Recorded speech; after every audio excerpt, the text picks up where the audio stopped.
이번 영상에서는 고려시대 문화, 그래서 우리 친구들이 수업 시간에 잘 설명해 줬을 텐데 학습지를 통해서 한번 정리해 보도록 하겠습니다. 자, 우리 요런 문화들을 하나하나 차례차례 알아볼게요. 먼저 고려의 불교 문화. 자, 불교는요, 우리 신라 말부터 요런 얘기 했었던 거 기억하시나요? 그 불교에는 두 가지 종파가 있다. 그래서 교종은 교과서 중심.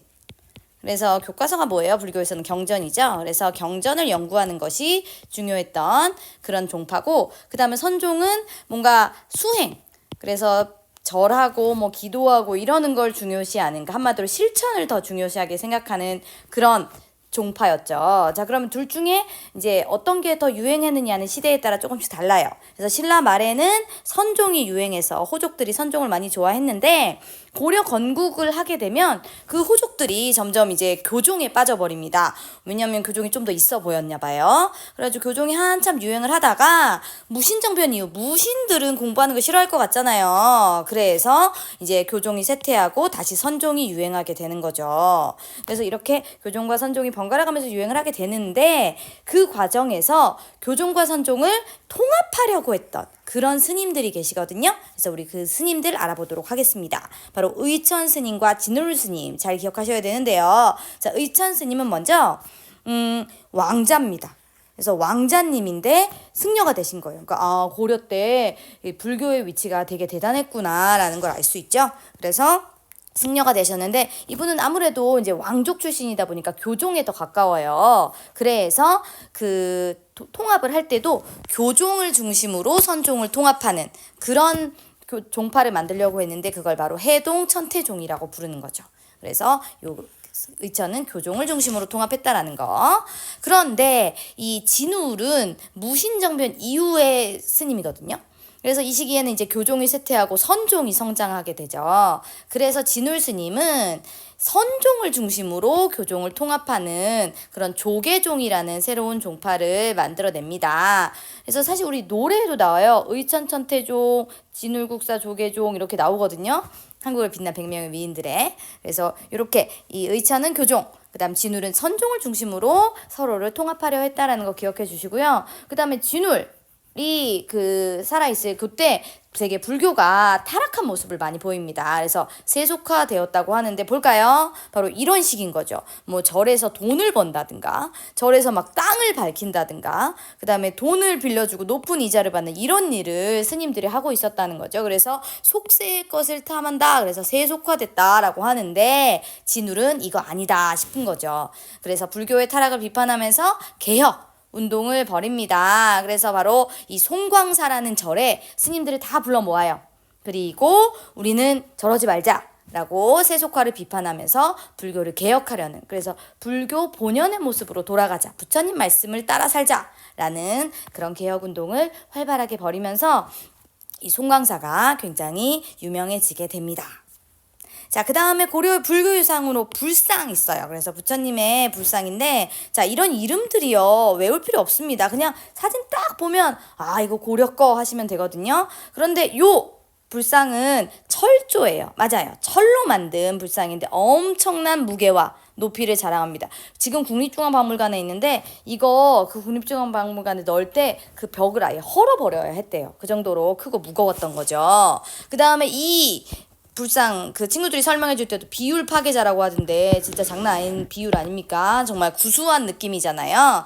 그래서 우리는 이렇게 크고 거대하고 뭔가 비율을 파괴하는 이런 구수한 느낌, 바로 지방 호족들이 자기 힘을 과시하기 위해, 나 이 정도야 라는 걸 과시하기 위해 만들었다는 걸 알 수 있는 거죠. 그래서 고려의 불상 2개 보시면 되고요.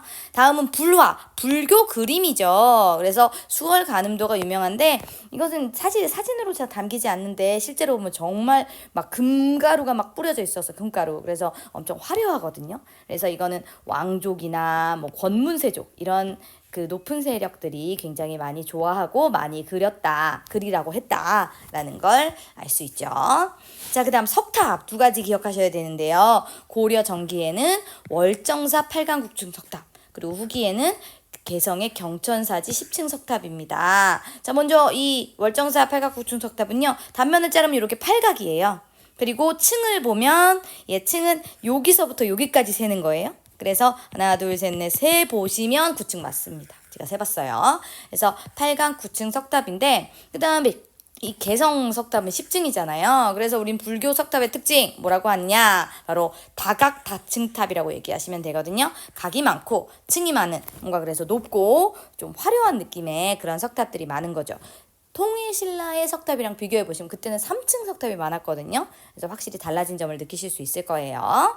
자, 그런데 이 고려 전기의 요 월정사 석탑은 송나라의 영향을 받았대요. 그런데 후기에 이 경천사지 10층 석탑은 굉장히 화려하거든요. 이거 원나라의 영향을 받았다고 합니다. 그래서 전기욕이 이렇게 영향을 준 나라가 다르구나라는 것도 기억하시면 되겠습니다. 그런데 여기 요 경천사지 10층 석탑은 지금 현재 국립중앙박물관에 가 있다. 아니 개성에 있었던 건데 왜 국립중앙박물관에 갔을까? 요 얘기는 친구들이 해줬을 텐데 요 석탑이 만들어진 게 사실 원간성기 때예요. 충무광 때.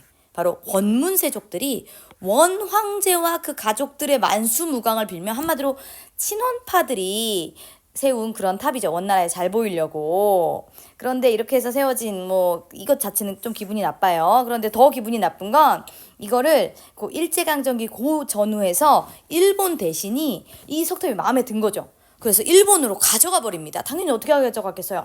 막 다 해체해서 가져간 거예요. 그래서 우리가 이러면 안 된다, 돌려줘야 된다, 막 운동을 벌여서 결국 일본은 이 석탑을 반환했는데 처음에는 반환하고 나서 그냥 그 해체된 상태로 막 방치돼 있었어요.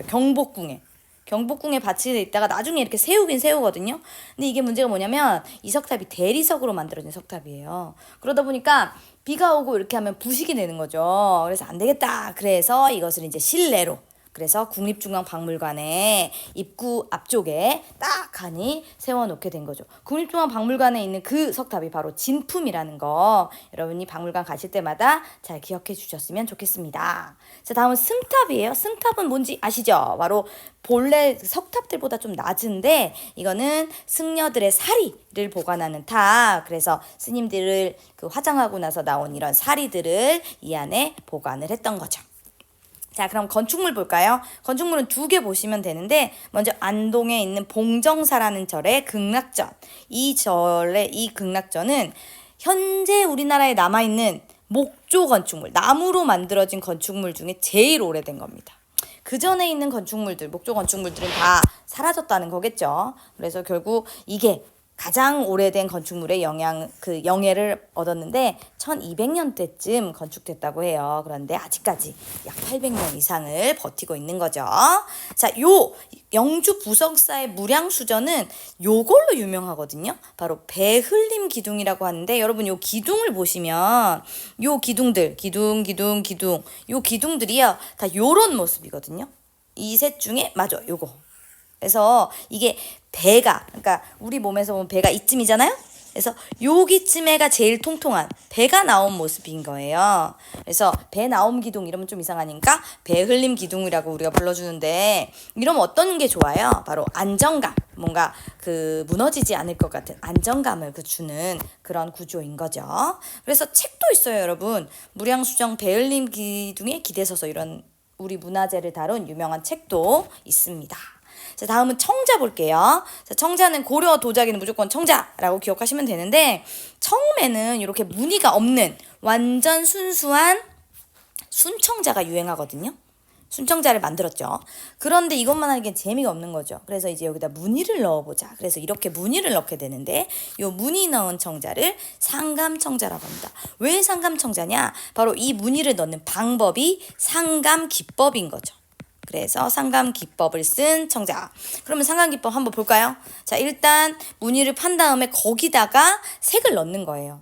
그리고 또 다른 무늬를 파고 또 색을 넣고 다른 색을 넣고 이렇게 해서 이제 그렇게 해서 구우면 결국 그 부분만 다른 색깔로 무늬가 들어가게 되겠죠. 이게 바로 상감법인데 자, 이렇게 해서 상감법으로 많은 화려한 청자가 만들어지게 되는데 문제는 이제 고려 말이 되면 고려말 왜구들이 계속 약탈을 하면서 그 청자 굽는 가마터가 막 약탈이 되는 거예요. 그런데 사람들은 더 자기를 막 원한단 말이야. 이 도자기를 막 원해. 그럼 어떻게 해야 되냐? 이 상감청자보다 조금 더 쉽게 만들 수 있는, 더 편하게 만들 수 있는 도자기를 만들어내게 되는데 그게 바로 분청삭입니다. 이거는 약간 좀 어려울 수 있지만 그냥 여러분은 청자 느낌에다가 분칠을 했다. 그래서 이렇게 흰색 느낌이 더 나는, 그러니까 색깔이 약간 탁해졌죠. 이렇게 생각하시면 되거든요. 그래서 아무래도 이런 느낌보다는 약간 화려하지 않은 느낌, 소박한 느낌, 좀 이렇게 말해도 될지 모르겠지만 뭐 막 써도 되는 느낌, 그런 느낌의 이런 분청사기가 이제 더 많이 만들어지게 된다라는 걸 고려 말해요. 자, 다음 인쇄술 보겠습니다. 고려 인쇄술은 목판 인쇄와 금속 칼자로 나눠볼 수 있는데, 먼저 나무판에 인쇄하는 목판 인쇄술은 먼저 초조대장경, 이거 기억하시나요? 바로 처음 만든 대장경, 처음으로 조각한 대장경인데, 우리 송뿐만 아니라 거란이 대장경 만들었다고 했잖아요. 그래서 거란이 대장경을 우리에게 전파했다라고 했는데, 그걸 참고해서 만들었지만 현재는 남아있지 않습니다. 왜죠? 그렇죠. 몽골의 침입으로 사라졌기 때문이죠. 자, 그러면 지금 남아있는 건 뭐냐? 바로 팔만대장경이죠. 그래서 팔만대장경은 다른 말로 지금 남아있는 고려의 대장경이고, 다시 조각했다. 그래서 다시 제자를 써서 제조대장경이라고도 부릅니다. 그래서 이런 모습인데, 이거 아시죠? 바로 몽골의 침입으로 이 초조대장경이 불타 사라지고 나서 부처님 도와주세요 라는 마음으로 몽골의 침략을 물리치기 위해서 만든 거죠. 그래서 이걸 한 글자 한 글자 새겼단 말이에요. 그래서 이 대장경판이 무려 8만 장이 넘는다. 그래서 8만 대장경이라고 부르게 된 거죠. 근데 이게 진짜 이런 게 8만 장이면 글자 수는 어마하거든요. 어마어마. 5천만 글자가 넘는데요. 그런데 정말 이 글자 하나하나에 오타가 거의 없대요. 그리고 그 다음에 정말 많은 사람들이 함께 조각을 했을 거 아니에요. 그런데 거의 글자의 그 폰트도 거의 비슷하다는 거죠. 그래서 엄청나게 영혼을 갈아 넣어서 이걸 조각을 했을 거다. 그럼 이거 지금 현재 남아있는데 어디에 남아있느냐? 바로 여기 해인사에 아예 이 대장경판을 보관하기 위한 건물을 아예 만들어 놓은 거죠. 이거 근데 사실 조선시대 만들었거든요. 그래서 이 건물이 바로 팔만대장경을 보관하는 장경판전입니다. 그래서 지금 요 팔만대장경이 그대로 잘 보존되어 있는데 이 건물이 아주 과학적이라는 거죠. 이 대장경판이 아무래도 나무다 보니까 쉽게 썩을 수 있는데 지금까지 잘 보존되어 오고 있는 건 바로 통풍이 잘 되는 구조, 그리고 이 습기를 잘 빨아들이는 구조, 이런 것들을 이 건물이 잘 과학적으로 설계해 놨기 때문인 거죠. 자, 그런데 이 목판 인쇄술이요, 이제 금속 활자로 고려시대 한 단계 업그레이드 됩니다. 자, 그럼 금속 활자가 뭐냐? 글자 하나하나에 이 활자를 만드는 거예요. 그리고 이제 책을 찍어야 될 때는 그 글자를 배열을 이렇게 하는 거죠. 이렇게 배열을 해서 하면 이게 뭐가 좋아요? 아까 목판 인쇄술은 나무에 다 새겨야 됐잖아요. 그럼 그렇게만 찍어낼 수 있는 거잖아요. 그런데 이거는 활자를 조합하면 다양하게 찍어낼 수 있죠. 그래서 다양한 인쇄물을 소량으로 찍어낼 수 있다. 이게 좋은 거죠. 그래서 이 금속 활자로 만들어낸 책 뭐가 있느냐? 잘 기억하셔야죠. 바로 직지입니다. 원래 이름은 직지심체 요절인데 청주 흥덕사에서 인쇄된 그 스님들의 이야기를 담은 책이라고 보시면 돼요. 그런데 이 직지 전에 더 먼저 금속 활자로 인쇄된 책이 있었다고 하죠. 바로 상정고금예문이라는 책인데요. 이게 금속 활자로 인쇄한 최초의 책입니다. 한 120년 정도 더 빠르거든요. 130년 정도. 근데 이거는 왜 그러면 우리에게 알려져 있지 않느냐? 바로 현재 남아있지 않기 때문이죠. 그러니까 이 책을 찍었다는 기록만 있고 현재 남아있지 않은 거예요. 그래서 이거는 인정받지 못하고 있고, 요 실물이 남아있는 요 직지가 바로 세계에서 가장 오래된 바로 월드 클래스의 금속 활자 인쇄본으로 인정받고 있습니다. 그래서 우리가 보통 그 인쇄술로 유명한 나라 독일이거든요. 근데 독일보다 요 직지가 한 80년 정도 더 빨랐다는 이야기를 하곤 합니다. 자, 그럼 이 직지 지금 어디 있어요? 네, 안타깝게도 프랑스의 국립도서관에 있습니다. 그런데 이거 흔히 여러분이 헷갈리시는 게, 이거 그래서 우리가 뺏겼다, 프랑스가 가져갔다, 약탈했다라고 생각하시는데 사실 그건 아니에요. 이거 보시면 1800년대 말에 그 프랑스 공사 외교관으로 온 이 사람이 이걸 사간 거죠. 그래서 프랑스 안에서 계속 왔다 갔다 하다가 이제 결국 프랑스 국립도서관에 들어가게 되는데 이걸 발견하신 분이 있어요.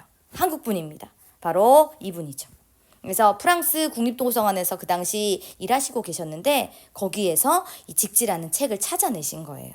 그래서 그때부터 이제 이 책이 있다라는 게 국내에 알려지게 되고 이제 금속활자로 인쇄된 오래된 서적이라는 걸 인정받았지만 프랑스는 이 책을 사실은 돌려주지는 않고 있죠. 그래서 직지, 이분은 그래서 직지 대모라고 부릅니다. 우리 직지의 대모, 지금은 돌아가셨어요. 자, 다음 역사서 볼까요? 자, 역사서는 고려시대 실록이 써졌다고 합니다. 그래서 왕의 하루하루를 그 시대별로 다 기록한, 아주 꼼꼼하게 기록한 역사서인데 이거 역시 옛날엔 있었다고 하는데 현재는 전해지지 않습니다. 그래서 고려의 실록은 남아있지 않아요. 근데 나중에 조선 왕조 실록은 아주 잘 남아있죠. 자, 그래서 실록은 현재 없지만 남아있는 고려 역사책들이 있습니다. 대표적인 게 바로 삼국사기와 삼국유사죠. 그래서 고려 바로 전 시대가 삼국시대니까 그 삼국시대를 다룬 두 개의 역사책 알아볼게요. 자, 먼저 김부식의 삼국사기는 여러분 김부식 어디서 나왔죠? 그렇죠. 맞아요. 묘청의 서경천도운동 이거를 진압한 사람이잖아요. 그래서 이렇게 진압하고 나서 승승장구하다가 이제 정치에서 은퇴를 합니다. 그리고 그 당시 왕이 명령을 해요. 그래서 너가 한번 역사책을 써봐라 라고 하는 거죠.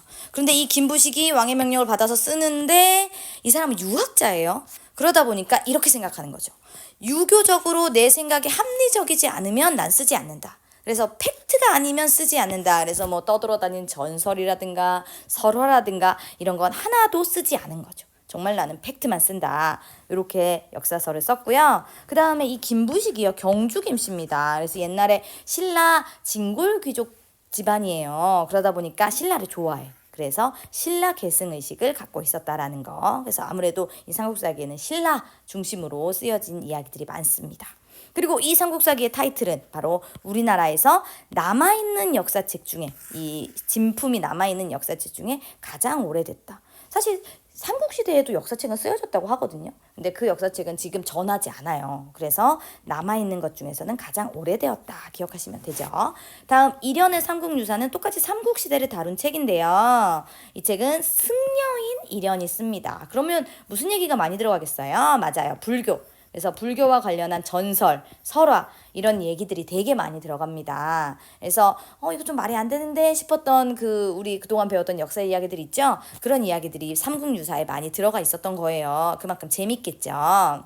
그래서 바로 이 책에 단군신화 이야기가 나옵니다. 그래서 단군신화부터 삼국의 역사까지를 쭉 정리하고 있다는 거.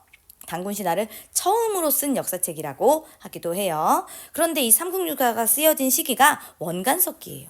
이때 우리 어땠어요? 되게 자존심 많이 상하고 되게 좀 그렇죠. 굴욕적이었죠. 그래서 일연은 이 삼국유사를 통해서 우리 역사가 이렇게 단군으로부터 오래된 역사다. 그래서 우리 쫄지 말자라는 자주의식, 자신감을 불어넣어 주려고 했던 거예요. 그래서 일연의 삼국유사는 그런 뜻이 있었다라는 거 기억하시는데 요 원간석기 요럴 때 쓰여진 역사책이 되게 또 많아요. 삼국유사 말고도 바로 이규보의 동명왕편은 동명왕 누구예요? 고구려 세운 동명왕 맞아요. 바로 주몽입니다. 그래서 주몽을 찬양하는 시예요. 시. 그래서 시로 역사를 쓴 거죠. 그래서 이걸 통해서 야 우리 옛날에 이런 리즈 시절이 있었어 이런 거죠. 그다음 이승유가 쓴 제왕후기는 이 이승유는 중국 역사까지 같이 썼거든요, 이 책에다가. 그래서 중국의 황제와 우리나라 왕들의 이야기를 썼는데 우리나라 역사는 역시 이 제왕후기도 고조선 당군부터 이야기를 쭉 쓰고 있어요.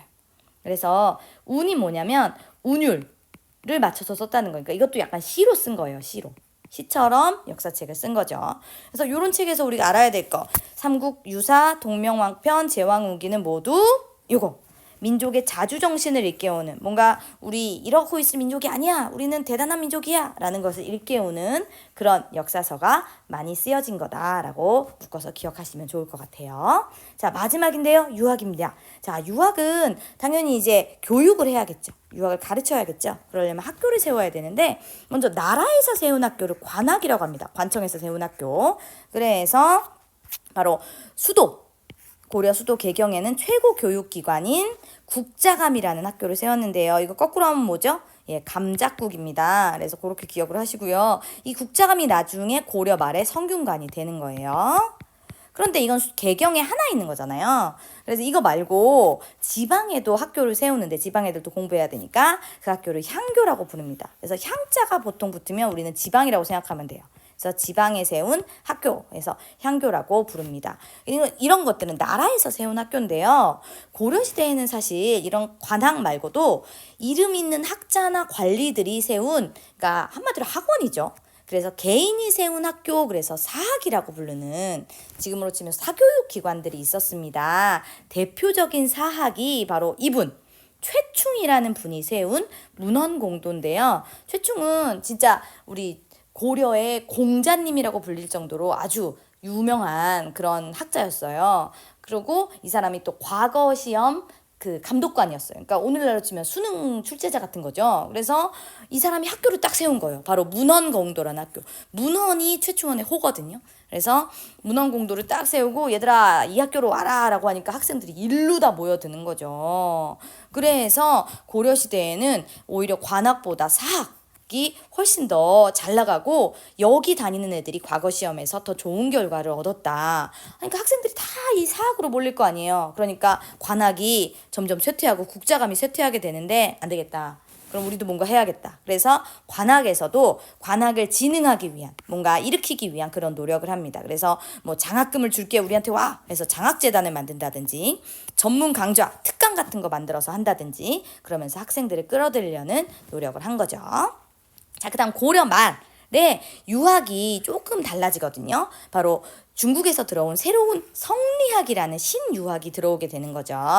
자, 성리학은요, 사실 중국 송나라 때 만들어졌는데 그게 이제 원나라까지 계속 이어지는데 우리나라는 원간섭기에 들어오거든요.